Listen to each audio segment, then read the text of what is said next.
really, the historic trails era of this region starts with the purchase of the Louisiana Territory. So in 1803, that becomes a reality, and you can see the nation pretty much doubles in size overnight. The problem was Jefferson and others in the government didn't really know what was in the interior, and what they were really hoping to find was a waterway to the west. And so Lewis and Clark set out. And Kansas City is kind of a unique town in that it does have 4 congressionally designated national historic trails, the Lewis and Clark being one, and the Oregon, California, and Santa Fe being the other 3. And they all intersect pretty close to here, right up here at the Town of Kansas Bridge and back out at the Wayne City Landing and Sugar Creek, and we'll talk more about that. But those 4 trails all come together in those areas. So a little bit after the Lewis and Clark expedition, Meriwether Lewis and William Clark had noted this hill near what's now Sibley, Missouri, and thought that might be a good place for a fort. And so, sure enough, Fort Osage was built there. When Fort Osage opened, it was called a factory, and not that they were manufacturing anything, it was really a trading post, primarily for the Osage who lived in the area. This was, until 1825, the Osage Reservation, and by treaty they were pushed out in 1825, but until then, this was the primary trading post. The government purchased a 6-mile by 6-mile space to build the fort. Also a few Anglo settlers who raised mostly crops for the fort lived nearby. But other than that, until a little bit later, there were really no other Anglo settlers in what's now Jackson County. 1821, we'll go through this one a little bit quick and bore down into the Kansas City area. So 1821, William Becknell's out there in central Missouri at a town that no longer exists called Franklin, Missouri. It's directly across the river from where Boonville sits now. And Becknell was in financial trouble. The country was also in a bit of financial trouble. And Mexico had just won its independence from Spain. So up until then, Americans were forbidden to travel to Santa Fe. A number of people tried. They were almost always arrested. Sometimes they were taken to prison, usually down into Chihuahua, and spent years in prisons down there. But the Mexicans welcomed the trade. It was very expensive to outfit Santa Fe. They were largely doing it from Veracruz, which is way down in the Gulf of Mexico. And with the opening of the Santa Fe Trail trade, Becknell's able to pack through with pack mules and come back with a lot of silver. And that kind of caught everybody in central Missouri on fire for this. And you got to keep in mind, at that time, Franklin was the westernmost town in Missouri, even though Missouri had also just achieved statehood that year in 1821. And so he's literally wandering off into a wilderness to achieve this. Shortly after that, you get the other 2 major trails, and there they are in some of the branches. These are the congressionally designated versions of the National Historic Trails. There are plenty of other versions of the Oregon and California trails. You can see for this 47 miles, at least on the Independence route, the 3 trails, Santa Fe, Oregon, and California, share a similar corridor. And then, once you get to Gardner, Kansas, the Santa Fe continues to the southwest, whereas the Oregon and California continue to the northwest, and more or less stay together till Fort Bridger or Fort Hall, Idaho, depending on which route you take. But of course, there were also southern routes into California, some that followed the Santa Fe Trail out of here, including in the wintertime, jumping off out of Fort Smith, jumping off the Texas coast, out of New Orleans. Tens of thousands of people went that way. And also, the gold rush excited people from other parts of the world, including in Mexico. So you see a lot of trails coming up out of Sonora as well, and people arriving via ship from coming through the Isthmus of Panama, around the south tip of South America, from Australia, from China, literally the entire world pouring in to California.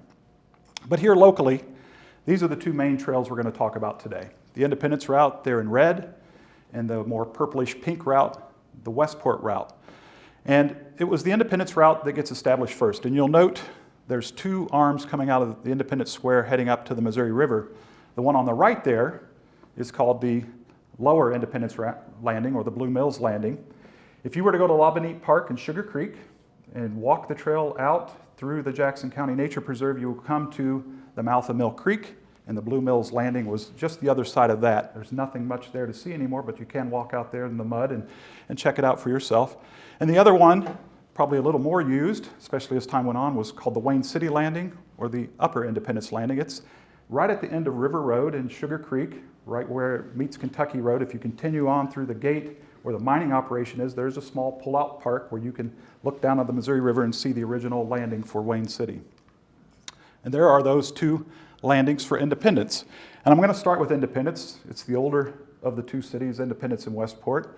And it stayed kind of the primary jumping off place really until the late 1850s when Westport surpassed it, though they both were kind of equally prominent, certainly by the late 1830s into the 1840s.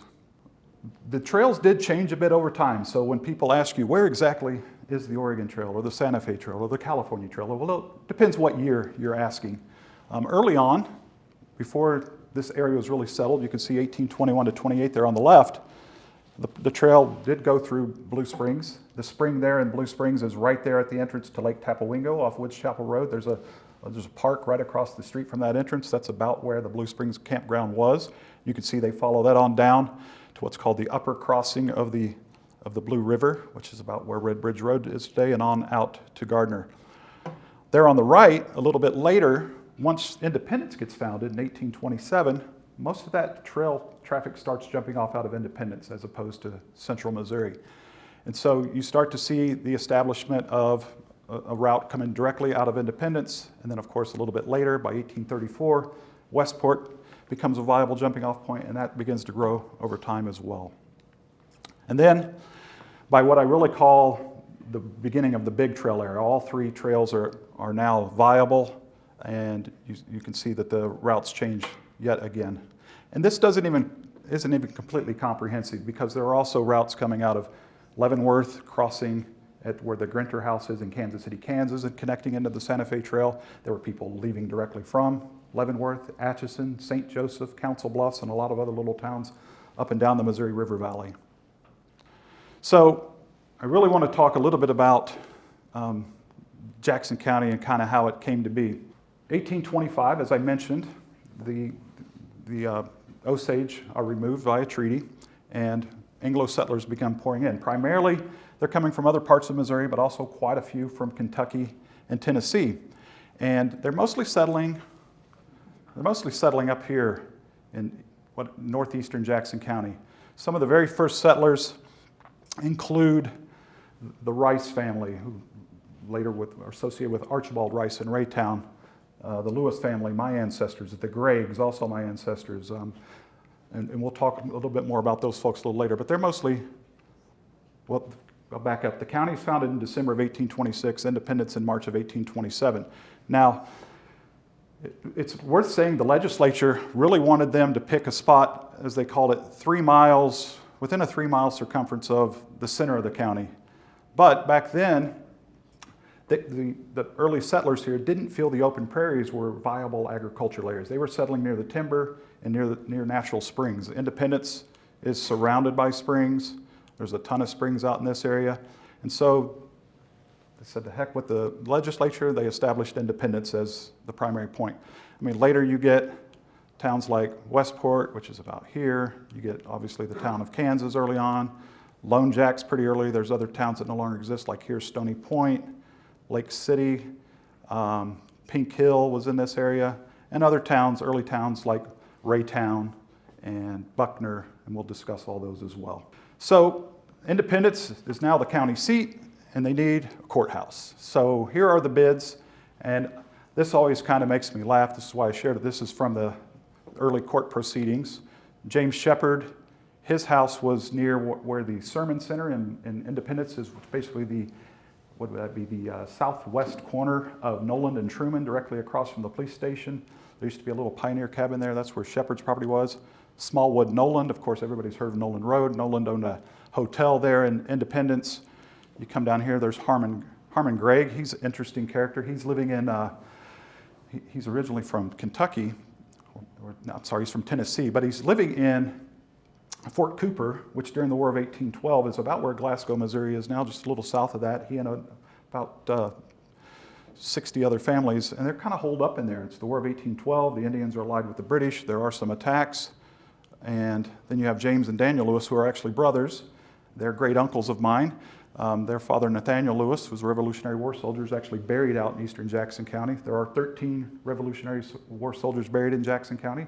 They were continuing to come west for another 50 years. Daniel Lewis wins with $150. But interestingly, he hires the slaves of James Shepherd to actually build the log courthouse that still stands there in Independence, right there. It was originally built at the corner of Lexington and Lynn, which, if you're familiar with the Independence Square, is about a block and a half southeast of the current courthouse. It was moved in 1922 to its current location, which is about 2 blocks west of the courthouse annex out there. And you can see the other courthouses that Jackson County has seen. You can still see some of the remnants of those older courthouses inside the modern courthouse, which opened in 1934, if you go up on the 2nd or 3rd floors. Of course, Independence by 1830 is only a town of about 300 people. And then it begins to grow really rapidly.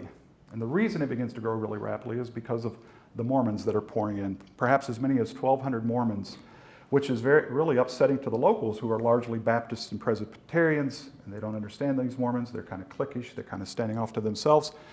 And so they react. Boy, did they react.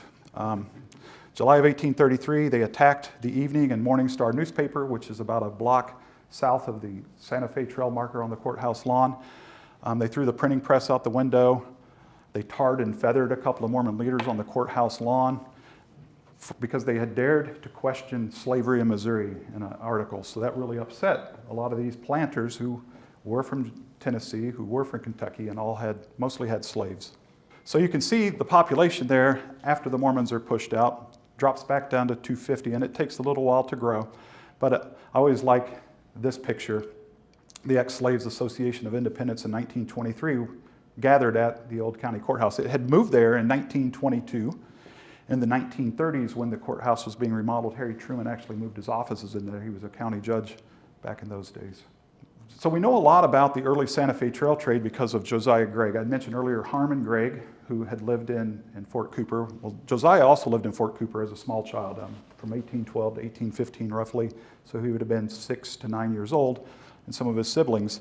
And they move out here in roughly 1825, 26, and immediately get involved in the trail trade. His brothers do as well. In fact, one of his brothers, John Gregg, I love telling this story. John Gregg originally goes to California in 1853 with his wife and his 2-year-old son, and his wife's pregnant, and she gives birth somewhere along the Humboldt River in Nevada, and the baby dies the next day and is buried out there. And then they get to basically where Sonoma County is now, and his wife dies. So now he's out there with a 2-year-old son, and he doesn't stay long. He comes back to Missouri, takes a new bride, moves to Arkansas, and decides in 1876 that he's going to move to the Arizona territory. He gets as far as Bent's old fort in eastern Colorado and accidentally shoots himself in the leg. And he's very lucky that the post doctor from Fort Union in New Mexico is there. He says, "We're going to have to remove you to Fort Union." And then they had to remove his leg. So now he's got to spend the winter at Fort Union. And by the spring of 1877, he makes his way to what's now Tempe, Arizona. It's Hayden's Mill in those days. He becomes really only the second Anglo settler there after the aforementioned Hayden, and he lives there at the Hayden's house, which you can tour today. Becomes the first doctor there in Arizona, but these people are going back and forth on the trails frequently.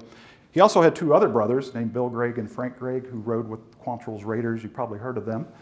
And they're very, very instrumental in early independence history, but Josiah is really an educated guy, and he's also rather sickly, and he decides to head out on the Santa Fe Trail to help his health more than anything, but he spends about 10 years going back and forth between Independence, Santa Fe, even down into Chihuahua. And in 1844, he publishes Commerce of the Prairies. It's a 2-volume set. It was an international bestseller. And between that and the Fremont expeditions that are being published by Congress at that time, people now kind of have a guidebook on how to get west. And of course, the 1837 economy has still left the country in tatters. It never really recovers till the gold rush of 1849. So a lot of people are fleeing debts and seeking new opportunities in the West.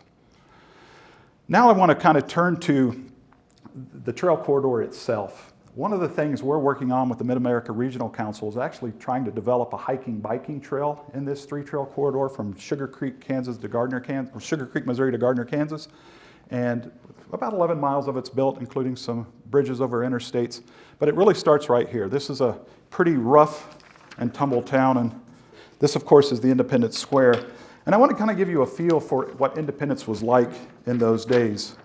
William McCoy himself, a Santa Fe Trail trader whose home still stands in Independence, in July of 1838 had just moved to Independence, and he writes, "We have an incongruous assortment at all times here in Independence. The mountain and Santa Fe traders who are frequently here are a class of sui generis, which is not necessarily proper gentlemen. There are sometimes Indians here of almost all tribes known. There were some here a few days ago of the Blackfeet, Flatheads, and Snakes who had never seen a white settlement before.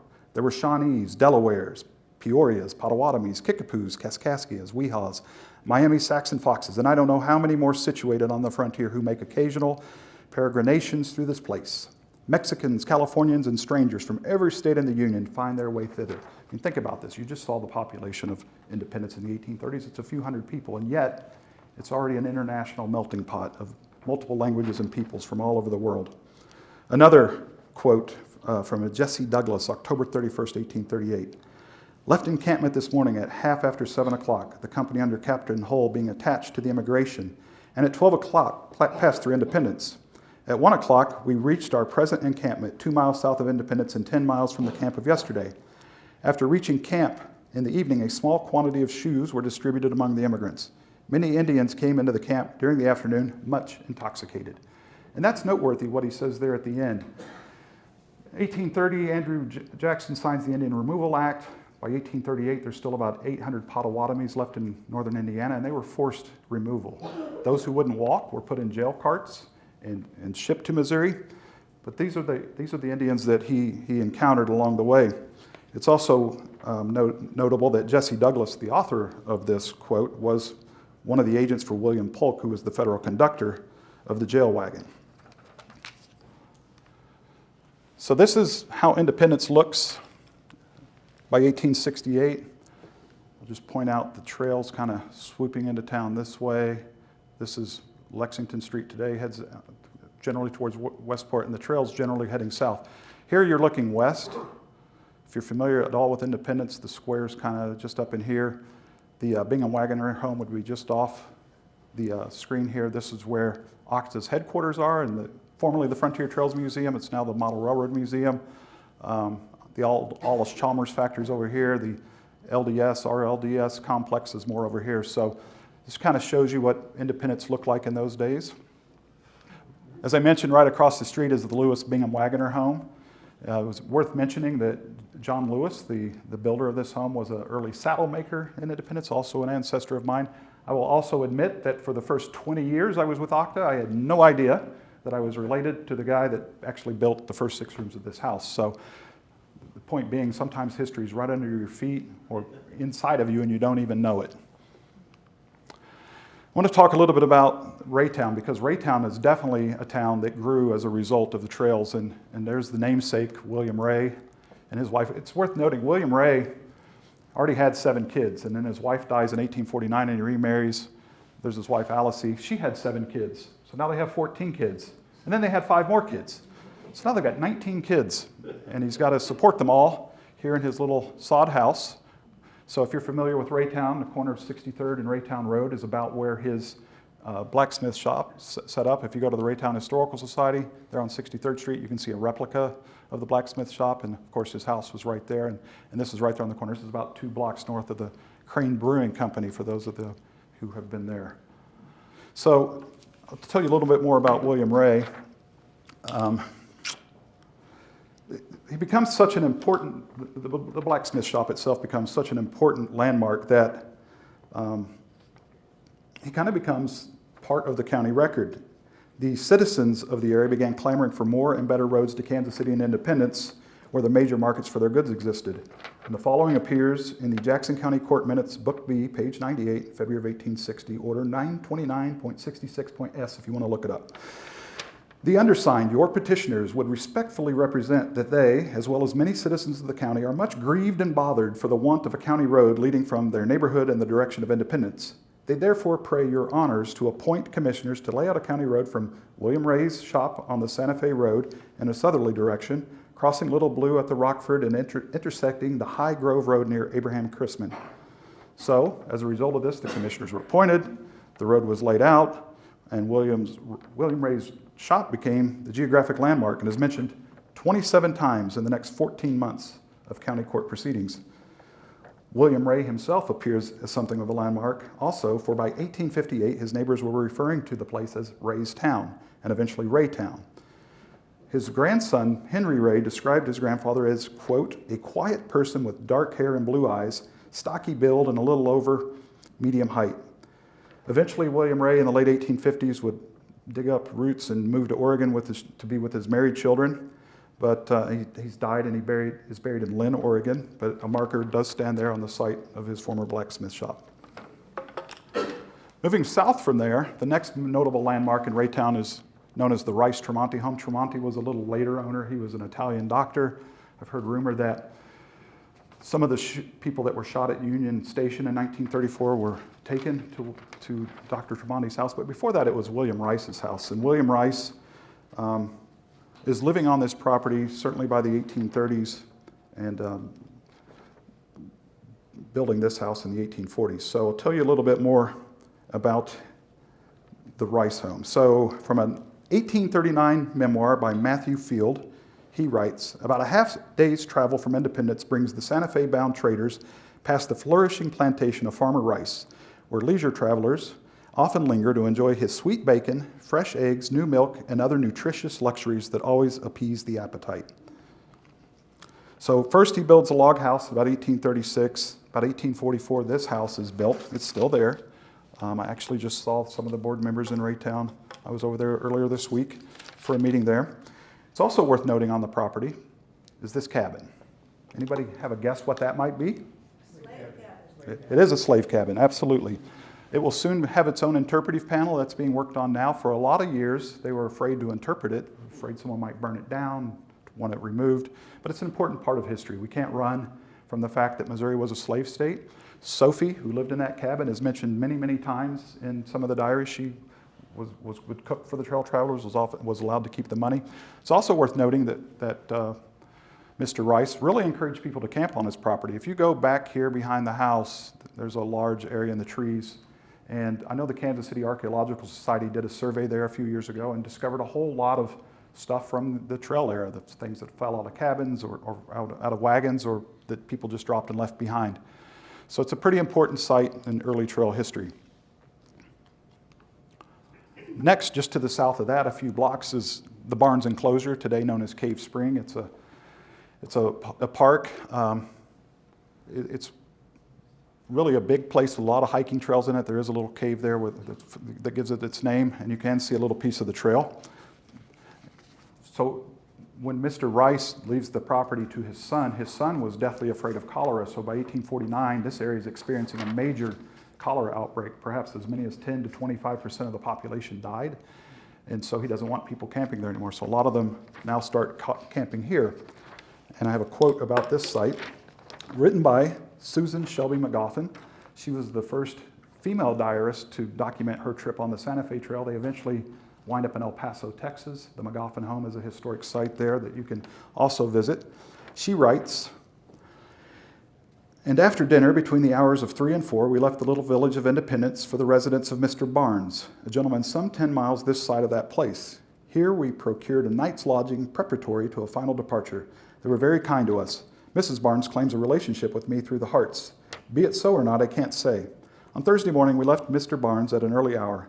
They had us up by daylight, gave us breakfast almost as soon, and by 7 o'clock, we were on the road.